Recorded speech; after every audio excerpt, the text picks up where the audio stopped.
दोस्तों, क्या आपने कभी सोचा है कि कुतुब मीनार, ताजमहल, लाल किला जैसी इमारतें सिर्फ देखने के लिए ही बनाई गई थी या इनके पीछे कोई गहरा राजनीतिक और धार्मिक उद्देश्य भी था? तो आज हम इसी राज से पर्दा उठाएंगे और जानेंगे कक्षा 7 हमारे अतीत का अध्याय 5 शासक और इमारतें हमें इतिहास की कितनी दिलचस्प कहानियां सुनाती हैं।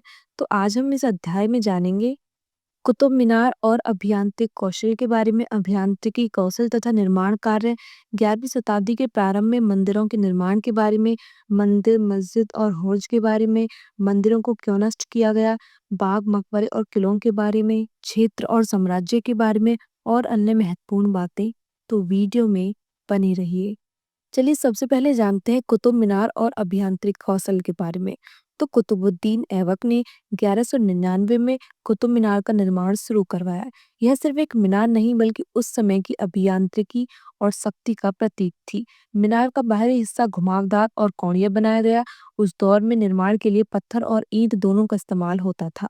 अभिलेखकों और नक्काशी से हमें उनकी कला और तकनीक का पता चलता है।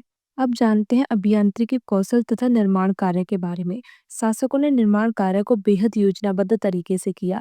गुंबद और मेहराब इनका उपयोग मस्जिदों और इमारतों में हुआ। चूना पत्थर और ईंटों का संतुलित प्रयोग किया जाता था और इमारतें बनाई जाती थीं। अब बात करते हैं 11वीं शताब्दी के प्रारंभ में मंदिर निर्माण के बारे में। राजा अपनी शक्ति दिखाने के लिए विशाल मंदिर बनवाते थे। उदाहरण के लिए कोणार्क का सूर्य मंदिर, तंजावुर का राजेश्वर मंदिर।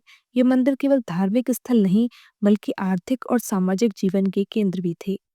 आखिर ये मंदिर, मस्जिद और हौज क्या थे? तो मंदिर और मस्जिद दोनों ही उस समय शक्ति और श्रद्धा का प्रतीक माने जाते थे। मस्जिदें सामूहिक इबादत का स्थान थी। हौज यानी तालाब पानी जमा करने और जनता की जरूरतें पूरी करने के लिए होते थे। ये सब निर्माण शासक की जनता के लिए उपयोगी और धार्मिक दोनों काम आते थे। आखिर उस समय मंदिरों को क्यों नष्ट किया गया? तो जब नए शासक सत्ता में आते तो पुराने शासक की शक्ति के प्रतीक यानी मंदिर को नष्ट कर देते। यह सत्ता और अधिकार दिखाने का तरीका था। अब जानते हैं बाग, मकबरे और किलों के बारे में। मुगल शासकों ने बागों और मकबरों को खास महत्व दिया। चार बाग शैली, जहां बाग चार हिस्सों में बटा होता था। मकबरे, ताजमहल इसका बेहतरीन उदाहरण है। किले सुरक्षा, शासन और शक्ति का प्रतीक है। दिल्ली का लाल किला, आगरा किला इसकी मिसाल है। आखिर क्षेत्र और साम्राज्य क्या थे? तो जैसे जैसे साम्राज्य बढ़ते गए वैसे वैसे भव्य इमारतें भी बनती गई। हर शासक चाहता था कि उसकी राजधानी में इमारतें उसकी शक्ति और साम्राज्य की पहचान बने। ये इमारतें केवल वास्तुकला ही नहीं बल्कि राजनीति और संस्कृति की झलक भी देती है। अब कुछ अन्य महत्वपूर्ण बातें। शासक अपने नाम और जीत को यादगार बनाने के लिए शिलालेख और मस्जिदों पर अभिलेख लिखवाते थे। अब है आपके लिए कुछ सवाल। कुतुब मीनार का निर्माण किसने करवाया था?